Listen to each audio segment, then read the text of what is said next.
Previously on the Lobby USA, spying on American students, a worker at the Israeli embassy describes her remit to our undercover reporter. Everything's gathering intel and reporting back to Israel. That's a lot of what I do. It's report back to the Ministry of Foreign Affairs, Ministry of Strategic Affairs. It's part of a covert campaign to influence America's youth. We have 3 different sub-campaigns: data gathering, working on activist organization, money trail. Wow, it just looks like the state of Israel is employing little spies. In the second of a 4-part series, how the pro-Israel lobby influences Congress. And as our undercover reporter gains greater trust, he is offered an extraordinary assignment.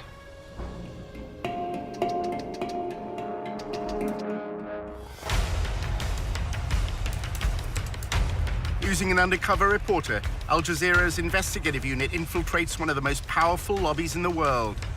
Getting $38 billion in security aid to Israel matters, which is what AIPAC is doing. We examine how the lobby, led by AIPAC, the American Israel Public Affairs Committee, has secured unwavering support in Congress.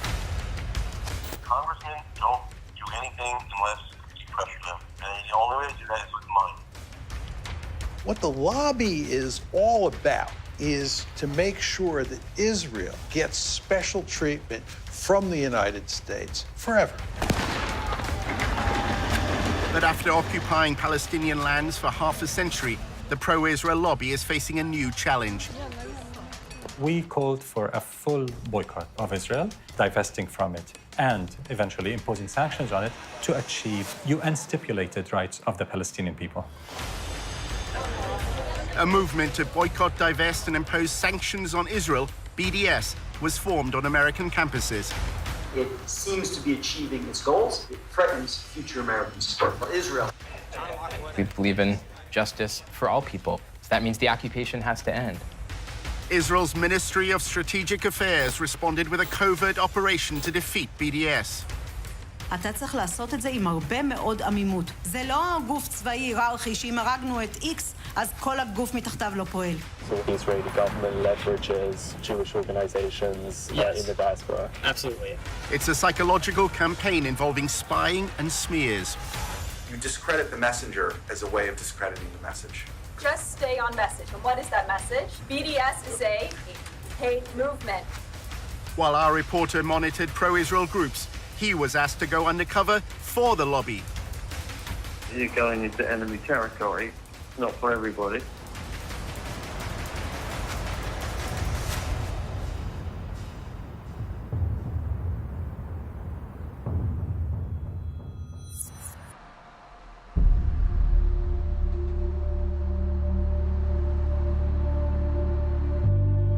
In Washington, Tony often socialized with younger members of the pro-Israel lobby. Here, the discussions are focused on influencing elites. Recent graduates appear to no longer care about debates they had at university. We try and go through student government and pass bills. I mean, you know, looking back on it now, it's all it's total crap. BDS in general, obviously. But also, it's just, I don't know, it doesn't do anything. I mean, fighting back against it has no practical effect. What has a practical effect is getting Congress to give Israel military aid.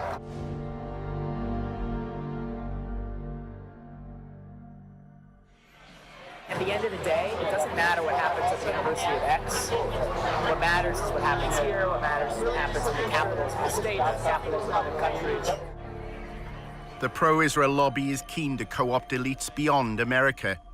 At a party organized by AIPAC, Tony met an intern at a public relations firm whose clients include the United Arab Emirates. The lobby apparently has allies in the Arab world. The American Jewish Committee is running a study tour to, it's either Dubai or Abu Dhabi, and they're talking about mutual cooperation.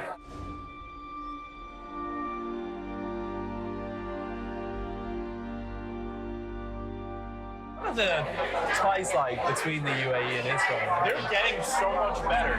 Nobody knows it. The governments have to coordinate on security. It's all under the table. They're on trade, security, tech, medicine. There's a lot of cooperation. Basically, where I see see it standing right now is the GCC has all this under-the-table cooperation with Israel, and it's getting to the point where it's getting to the surface. Does the UAE have a stake in BDS? They do run all the time the argument of Palestinian suffering and occupation. They do kind of toe that line, but that's because they have to save face in the Arab League. They're literally just trying to cover their bases. Are they actually helping out BDS in any way? Benefit from Israeli tech, so they're not going to boycott that. Why would they? Tony's boss at the Israel Project used to work at AIPAC, where debate about Israel's actions or Palestinian rights were rarely prominent. Does the war of ideas matter?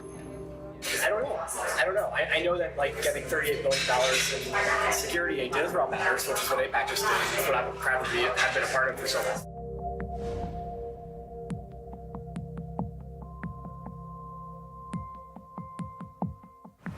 My job was basically to convince students that participating in the war of ideas on campus is actually a distraction. You can hold up signs and have rallies on campus, but the Congress gets $3.1 billion a year for Israel. Everything AIPAC does is focused on influencing Congress. Congress is where you have leverage, so you can't influence the President of the United States directly, but the Congress can. AIPAC is very interested in making sure that every representative and every senator toes the line on Israel. And it is highly effective in that regard. That's why it's considered to be synonymous in many people's heads with the lobby. AIPAC's website shows members of Congress attending its conferences and declaring their support for Israel. And on behalf of Congress, thank you for sending a clear and unequivocal message to the world that the United States stands with Israel now, tomorrow, and always. I reject the BDS movement, whether it be on campuses in France and London or right here in the United States of America. To get elected in the American political system, you need lots of money. What AIPAC does is it makes sure that money is funneled your way if you're seen as pro-Israel, and it'll go to significant lengths to make sure that you stay in office if you continue to be staunchly pro-Israel. May God bless Israel. May God bless the United States of America. May God bless you all. Thank you so much. Thank you. They have questionnaires. Anybody running for Congress is expected to fill out a questionnaire. And they evaluate the depth of your commitment to Israel on the basis of that questionnaire. Then you have an interview with local people. If you get AIPAC support, then more often than not, you're going to win. Jim Moran is a Democrat who represented a congressional district in Northern Virginia. You realize it's not just the money, it's the number of concerned activists. They'll send out postcards, they'll make phone calls, they'll organize. I mean, that's the democratic process. They understand the democratic process. We made sure that there were people in every single congressional district. And then you'd call them up and say, I'm calling from AIPAC in Washington. I did these calls. We hear that you're good friends with Congressman so-and-so. Oh my God, yes. We've been friends since elementary school. Well, what does he think about Israel? I never talked to him about Israel. Well, can I come down and talk to you and help you figure out a way to talk to him about Israel? No, just tell me. What should I say? I don't have to, I'll just tell him. Our undercover reporter wanted to learn more about how funding is secured for congressmen. Speaking of the devil. David Oakes, a prominent pro-Israel advocate, invited Tony to a fundraising event. Oakes later called him to discuss the details. Is it just a social event? No, hold on.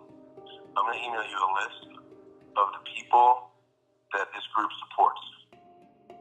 This is the biggest ad hoc political group, and definitely the wealthiest in D.C. Hold on.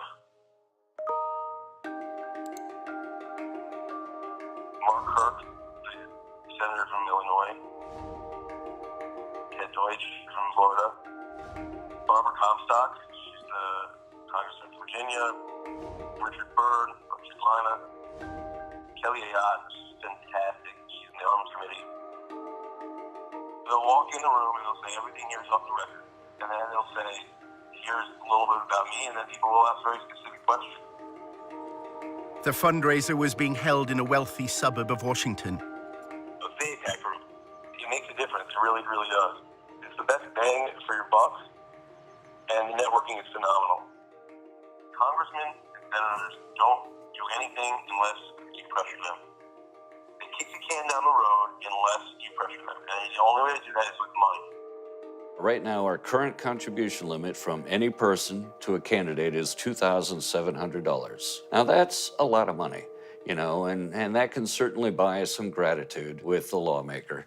But if you really want to add punch to that type of buying of favors, what you do is you get 50 or 100 people together at an event like this, all chipping in $2,700, and then you bundle it all together and hand over the total amount to the lawmaker. At that point, we're talking anywhere up to $250,000.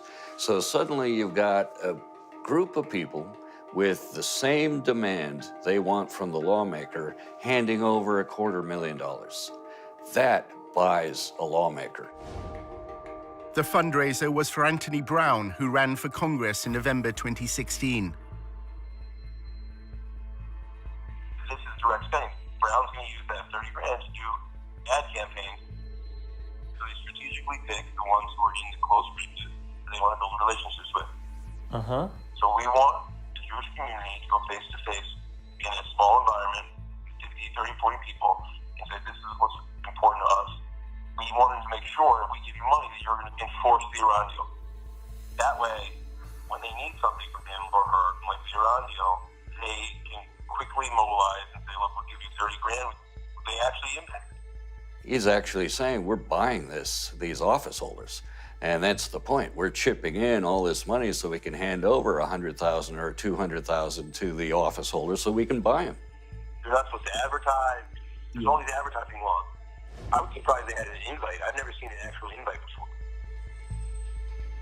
Oakes described a similar event he attended in New York, which included donors from Wall Street. In New York, with Jeff Talbot, we don't ask a goddamn thing about the Palestinians. You know why? Because it's a tiny issue, that's why. It's a small, insignificant issue. The big issue is Iran. We want everything focused on Iran.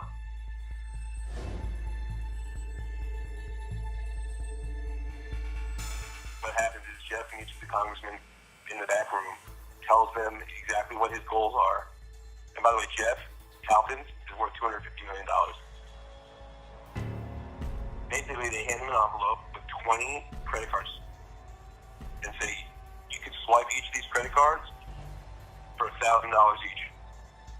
There is a disclosure law that is designed to highlight whether there may be potential money laundering going on in events like this. And that is if the funds are earmarked. And that means the organization has to disclose who showed up at that event and how much each individual chipped in and what they handed over to the lawmaker. What's the name of the group that puts this on? It doesn't have a name. There's no name. It's an ad hoc political group. For all the legal reasons, people pool their money.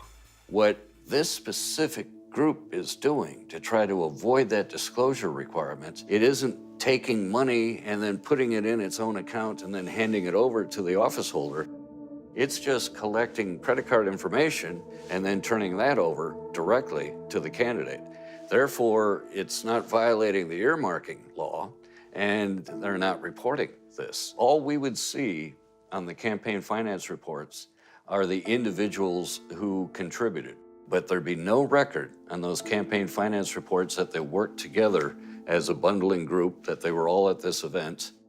All we'd know is person A gave $2,700, person B gave $2,700, and we'd have no idea they're working in tandem with each other. The one in New York is 10 grand over 2 cycles. It's a minimum commitment. Some people give a lot more than that. Whatever your commitment is. So like if you give $5,000, Jeff will ensure that I don't go over the $2,600. You know what I'm saying?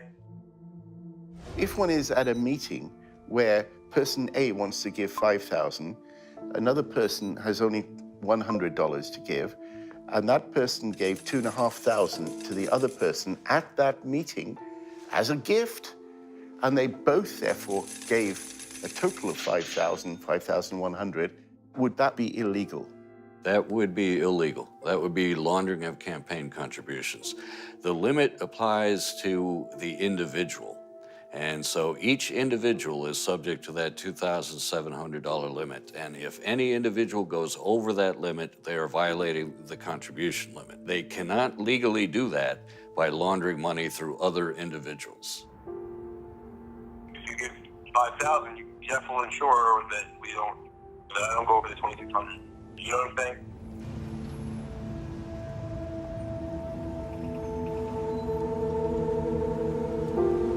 During a cab journey across Washington, Tony's boss at the Israel Project, Eric, spoke about his former job as a fundraiser for Jeb Bush. I was one of the first employees of the Bush campaign. The first time Trump came up in a conversation was we were going to solicit him for Jeb. And we're like, why isn't he writing a check? We would joke, like, this is the donor who went nuts. Eric shares his concerns about Jeb Bush's campaign. I hope the Justice Department doesn't make an example out of Bush, because we were operating in a real gray zone. And we raised enough money, we figured, let them come at us, we'll defend ourselves. We thought he's going to be the Republican nominee, everyone did at that stage. A relatively small number of families supply hundreds of millions of dollars annually to lobby politicians. The 200 families whose giving constitutes 90% of all political giving are not giving because they want a government contract or because it's good for their business. They're doing it because they actually care. In my view, it's obscene how much money there is. One of the most effective uses of the lobby's funds occurs when Congress is on its break. Every year, they fly hundreds of members of Congress to Israel for these extended travel junkets that are really lavish. They're first-rate vacations. They'll rack up $20,000 or more for a vacation for a member of Congress. The member can bring along their spouse, and they have a great time. You are told that Israel continues to be under siege from hundreds of millions of its neighbors who are Muslim and who hate Israel, who hate Jewish people. You're told that Israel survives because of the United States and because of American politicians like you who support us.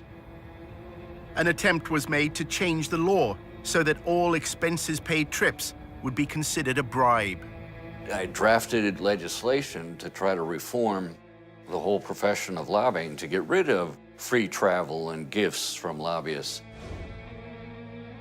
The Honest Leadership and Open Government Act of 2007 significantly enhanced the travel restrictions that if you're an organization that employs a lobbyist, you can only provide a one-day trip for a member of Congress. Then AIPAC exerted its influence. There was a major loophole written into the travel restriction that was essentially engineered by AIPAC, and this loophole is widely known as the AIPAC loophole. The clause excluded educational trips organized by a charity that didn't hire lobbyists. AIPAC happened to be affiliated to such a charity. It doesn't have an office, it doesn't have any employees, it's just a tax form that they filed. Gifts of dinner, gifts of wonderful resorts to stay at, gifts of entertainment, all of which is packed up into one of these trips, is a very, very effective tool at influence peddling. Most of our donors were like nudniks, like schleppers. The quality is starting to improve. We're attracting more impressive people. Until recently, the people we're attracting, is the guy, he's wealthy, gives away $25,000 a year, $10,000 is to us, and this is his hobby and full-time job, and he won't shut the up or stop calling. We're finally starting to expand into the class of donors that AIPAC has, which is like the more elite, easier to work with, smart, strategic, writing big checks kind of money. It takes just as much time to get a $10,000 check from someone as it does getting $500,000. The money raised by AIPAC doesn't just fund congressmen who support their goals. If you wander off the reservation and you become critical of Israel, you not only will not get money, AIPAC will go to great lengths to find somebody to run against you and support that person very generously. And the end result is you're likely to lose your seat in Congress. They threaten. They immediately threaten. Even if they know that AIPAC can't defeat them, AIPAC can make their lives more difficult. They can make sure that their next town meeting or something, some members of the Jewish congregation jump up and say, but you're anti-Israel. In 2002, AIPAC was lobbying Moran to vote for the invasion of Iraq. The executive director of AIPAC said that his most important accomplishment was securing the authorization for the use of U.S. military force in Iraq. AIPAC was pushing it very hard. Why does AIPAC benefit from the United States going to war? The United States getting involved in wars in the Middle East is ultimately in Israel's interests, because we have a stake in the region. Congressman Moran refused to vote for the invasion, as AIPAC requested. There are compelling, fundamental reasons why this body should oppose this resolution. Then at a public meeting, he was asked a question. A Jewish woman actually stood up in a town hall. She said, why aren't more Jews involved in the marches against the war? I said, if the leaders of the Jewish community were opposed to the war, I think that would make a difference. The lobby reacted, claiming this was evidence of Moran's belief in a Jewish conspiracy that was leading America to war. There was a conservative rabbi in my district who was assigned to me, I assume, by AIPAC. And he had warned me that if I voiced my views about the Israeli lobby, that my career would be over, and implied that it would be done through the Post. And sure enough, the Washington Post editorialized brutally. Everybody ganged up.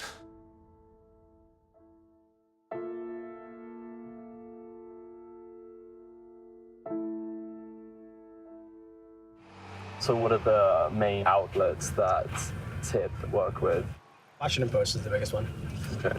Isn't that like just down there or something? Yeah, it's actually that building. Moran claims the Washington Post's editorial board has a close relationship with AIPAC. The principal editorial board of the Post itself has been a very effective instrument because they've been able to maintain their credibility. And it's a great paper in every other way, but because they have such credibility, they're extremely effective. Everyone knew he wasn't anti-Semitic. Anti-Semitism has come to mean anti-Israel.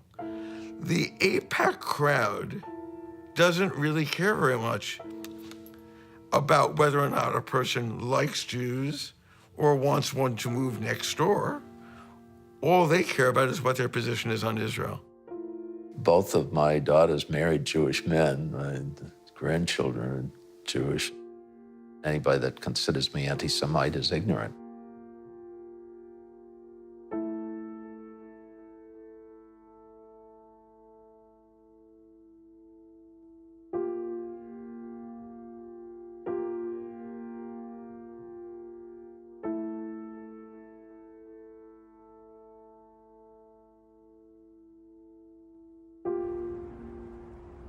In part two, a battle over the definition of anti-Semitism on America's campuses. There are those who claim, oh yeah, we're trying to stop anti-Semitism, but what they're actually trying to do is stop advocacy for Palestinian human rights.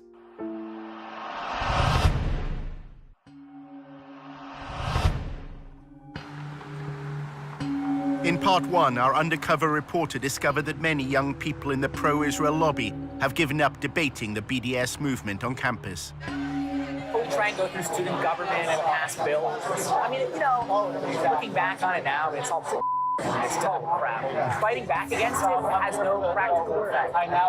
What has a practical effect is getting Congress to give Israel military aid. Tony was attending a party run by an advocacy group that he'd joined.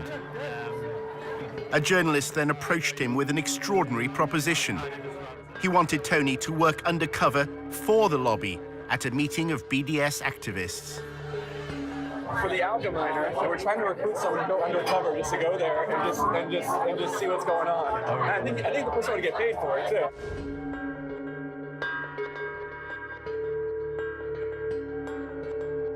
Someone's gonna sign up, do their profile, just kind of like see what's going on. Higher up, they sent an email today that like, you know anyone who could do this.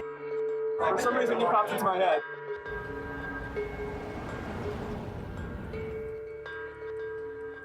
A few days later, a journalist from the Allgemeiner contacted Tony. It would be undercover and have to be kept pretty quiet. We would like to have some recording device on your person. Any level of potential danger or, difficulty, violence or verbal assault, none of that concerns you or puts you off? No, because I think I'm pretty good at just being kind of zen in the face of verbal assaults. The Allgemeiner claims to be the fastest growing Jewish newspaper in America.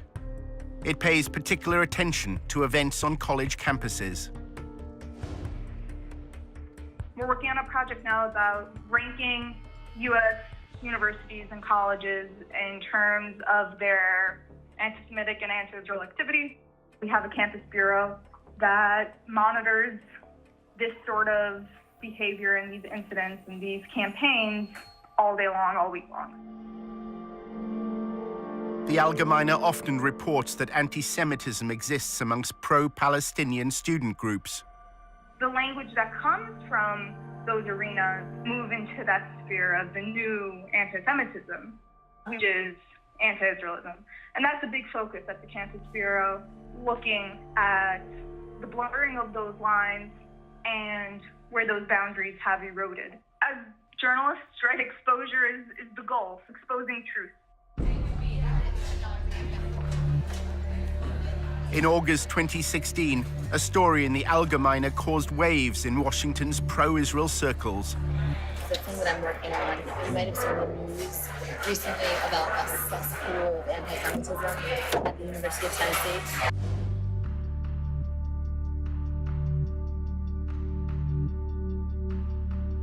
So the expose was on these anti-Semitic tweets. They uncovered 14 current students, 5 recent graduates at the University of Tennessee that had tweeted all of these horribly anti-Semitic things.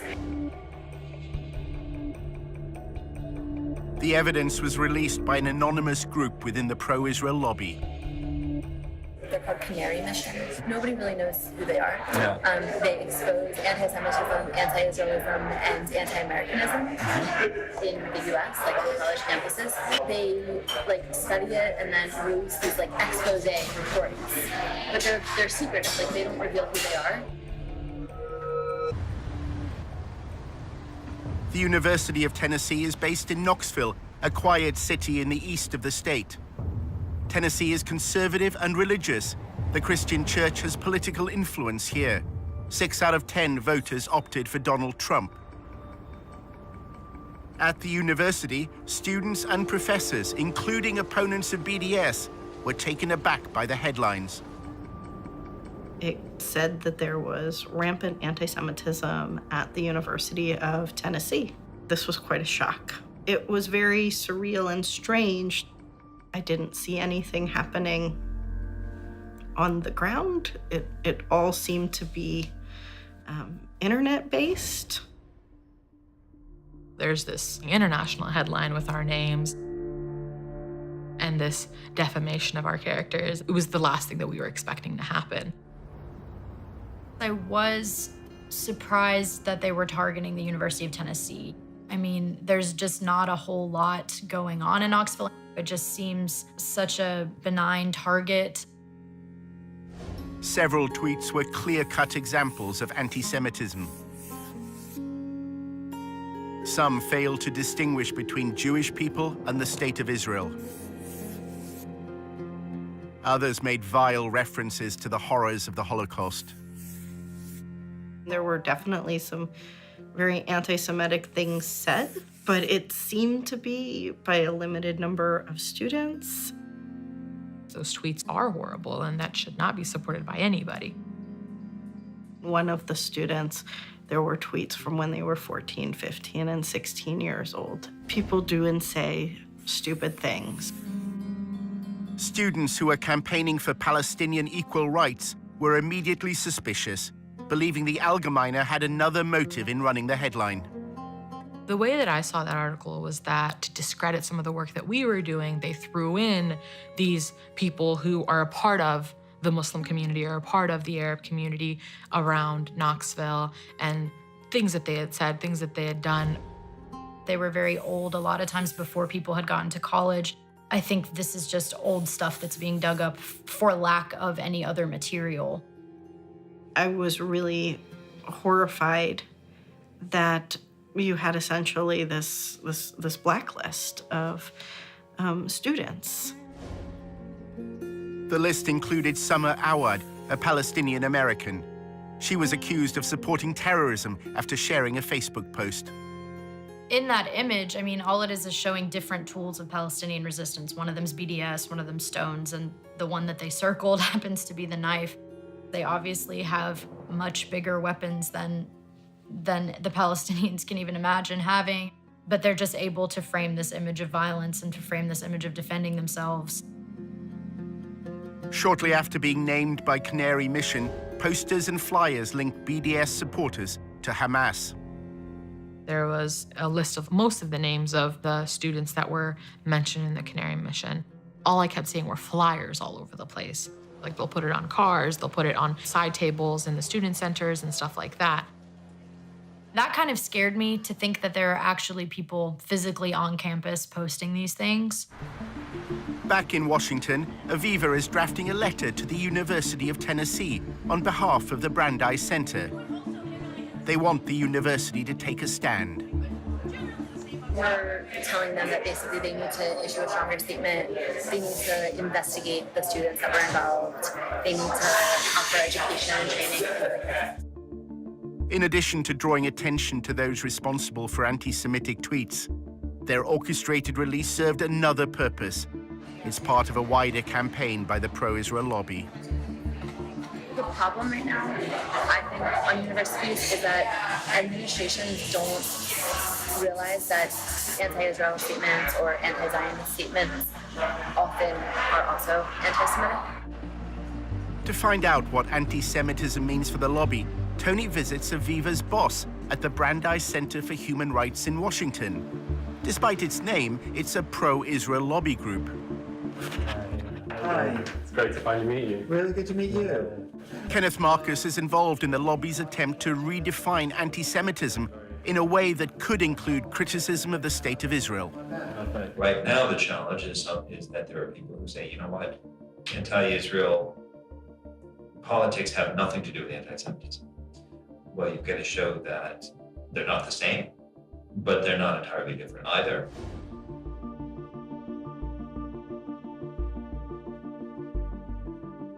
The goal is to have the federal government to establish a definition of anti-Semitism that is parallel to the State Department definition. The US State Department defines anti-Semitism using a three-point test known as the 3 Ds. It includes statements that demonize Israel, those that apply double standards, or those that delegitimize the state. There have been attempts by some to try to define anti-Semitism in such a way that conflates actual anti-Semitism with completely legitimate criticism of Israel or Israeli government policies. They are overly broad and vague to the point where any kind of criticism of Israel or of Israeli government policies can be labeled as anti-Semitic. One of the major tactics that the lobby uses to defend Israel, and it's done this for a long period of time, but it's using it more and more these days, is to identify people who criticize Israel as an anti-Semite. The letter that Aviva was sending called for the University of Tennessee, Knoxville, to address a long-standing problem of anti-Semitism on campus. The Brandeis Center is urging American universities to adopt a definition of anti-Semitism that could include criticism of Israel. We are trying to get universities to adopt a uniform definition, whether it's the State Department's definition or a similar version of it, because then we think that the administrators would be able to understand anti-Semitism better and discipline students for hateful and discriminatory actions. The Brandeis Center also wanted the university to screen what they described as a path-breaking film called Unmasked Judeophobia. It was made by a member of staff at the university and featured Kenneth Marcus.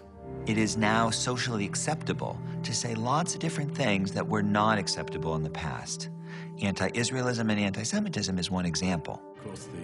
It tries to make the claim that Muslims have adopted Nazi-like anti-Semitism and are going to essentially lead the next Holocaust on the Jews. The film positions anti-Semitism at the heart of the BDS movement. It was not sponsored by the chancellor, but it was held at the law school, and Ken Marcus did attend. It was screened on the day that commemorates victims of the Holocaust. The film was not appropriate for Holocaust Remembrance Day. As a scholar of the Holocaust and anti-Semitism, I would just say the film's conclusions didn't meet scholarly standards. Exactly why Washington's pro-Israel lobby is concerned by events in Tennessee is at first hard to understand, until one considers the growth of evangelical Christianity in the southern states. Tennessee is a Bible Belt state, and the capital of Tennessee is known as the buckle of the Bible Belt. And that good old Southern Christian culture is very strong here, and a big part of that has now become this rhetoric of Christian Zionism.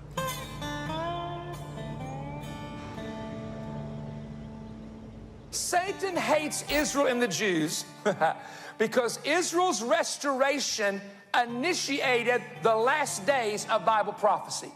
Christian Zionists believe that for the end of times to come, for Christ to return, it's necessary for Israel to control all of what was historically considered to be Israeli territory.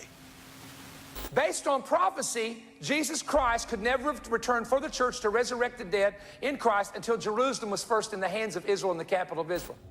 Christian Zionists and Christian organizations that lobby on behalf of the Israeli government, a lot of them have a theology which I think is in many ways anti-Semitic. The Jews have to leave the West.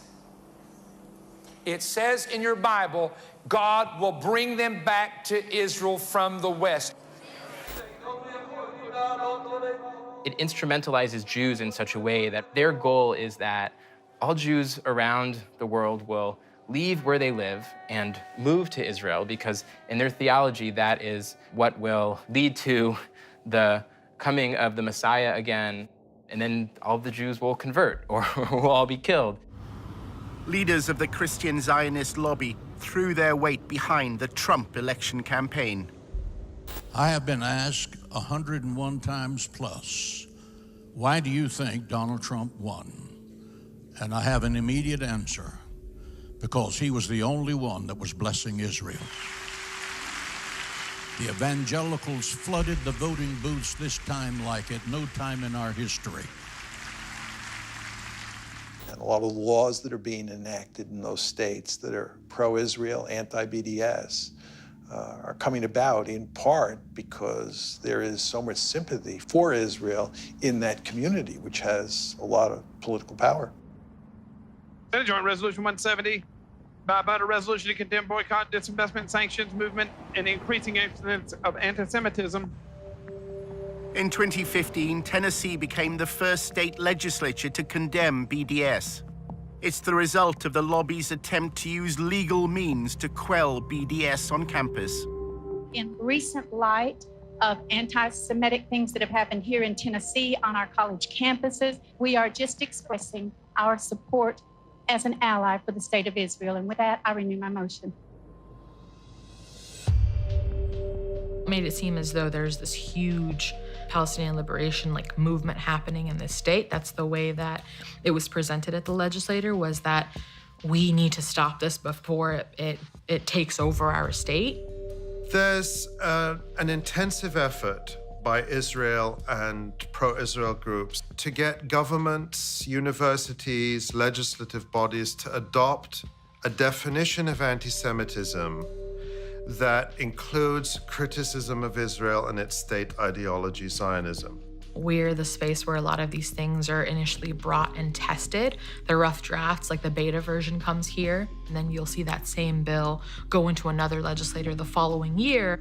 According to their definition, if I say to you that I believe that instead of separate Israeli and Palestinian states, there should be a single state where Jews, Christians, Muslims, atheists, everyone has full equal rights, the way they do under the Constitution of the United States, that would make me an anti-Semite because I'm denying Israel's right to be a Jewish state. How to define anti-Semitism? I would say hatred, discrimination, violence, animus towards Jews for being Jewish, I would say is the broadest definition of anti-Semitism. They have created this perverse definition of anti-Semitism where calling for everyone in Palestine, Israel to have equal rights is somehow an attack on Jews.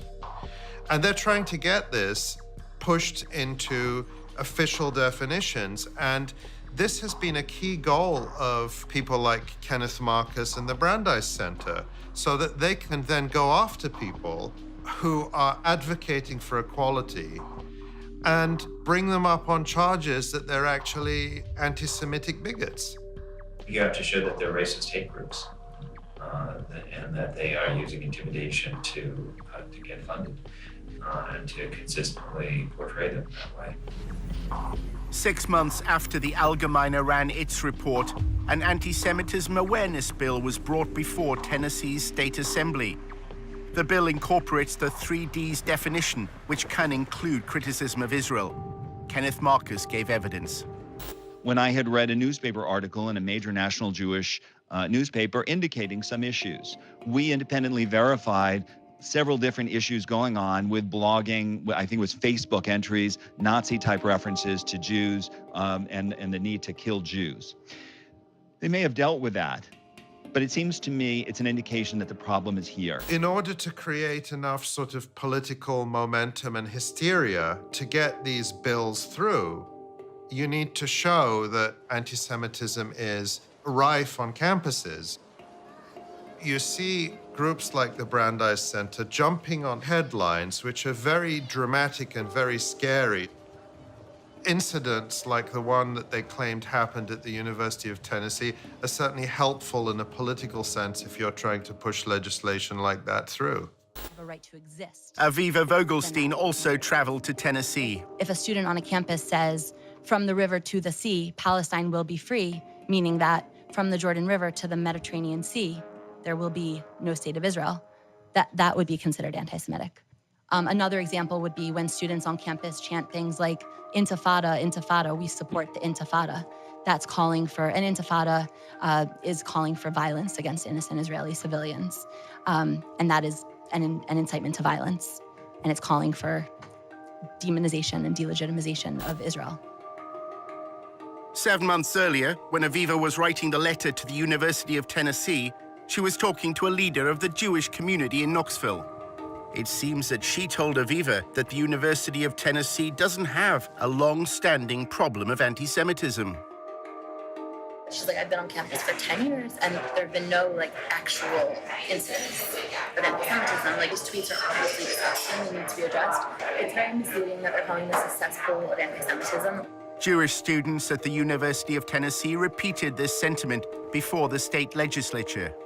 When people say things like we're experiencing anti-Semitism, it hits us pretty hard. When we were told that this was being said about our university and the climate at our university, we were really confused because we had never heard about any form of anti-Semitism that was happening on our campus. So this was kind of, the first thing to come to us. So if we're the students who are supposed to have been affected by this so-called climate, you would think we would kind of know about it before. There's no evidence that there's sort of an atmosphere of intimidation against Jewish students. Once you look behind the headlines at Tennessee, that's what everybody said.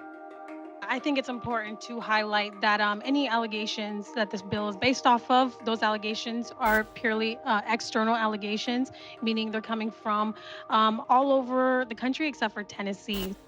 Everybody agreed on that. The only people who didn't agree were the people coming from outside the university, Kenneth Marcus and others, who have the agenda to present the University of Tennessee and other campuses as dangerous places for Jewish students. One of the consequences of the allegations of anti-Semitism has been to temper activism for Palestinian equal rights.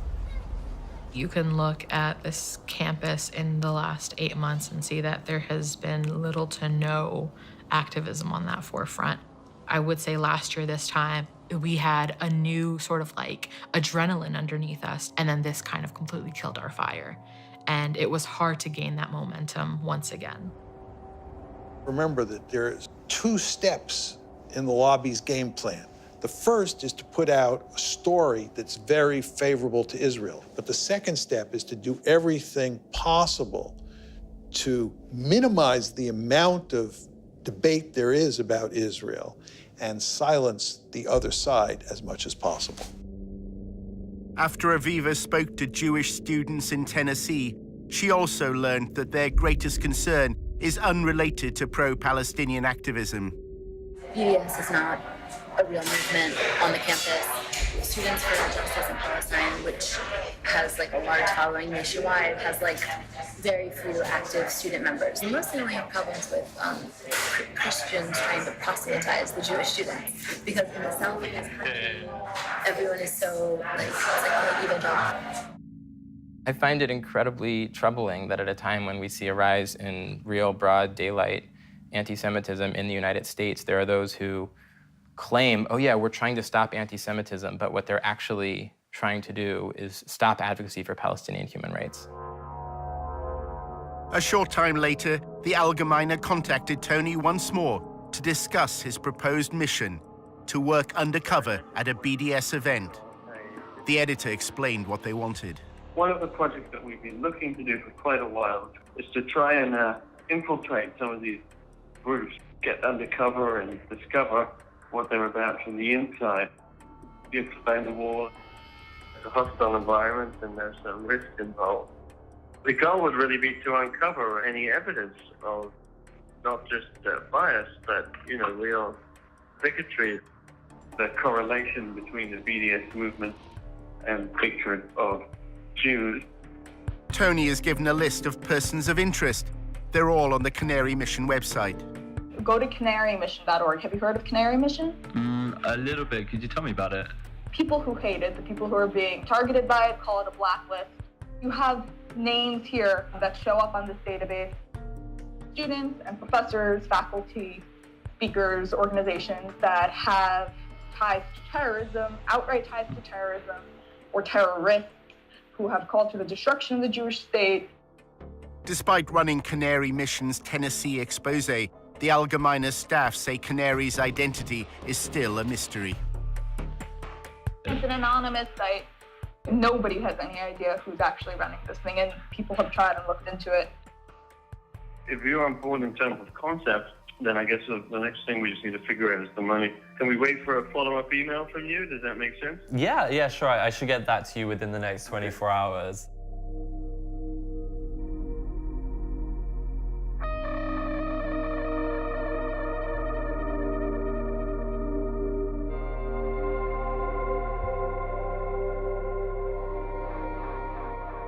Coming up in episode 3 of The Lobby, how anonymous websites smear pro-Palestinian activists on campus. It was really an attempt by people who didn't know us to think, maybe I can destroy this marriage at the very least. It's psychological warfare. Drives them crazy. They're terrified of Canary Mission. And we reveal for the first time the people behind Canary Mission.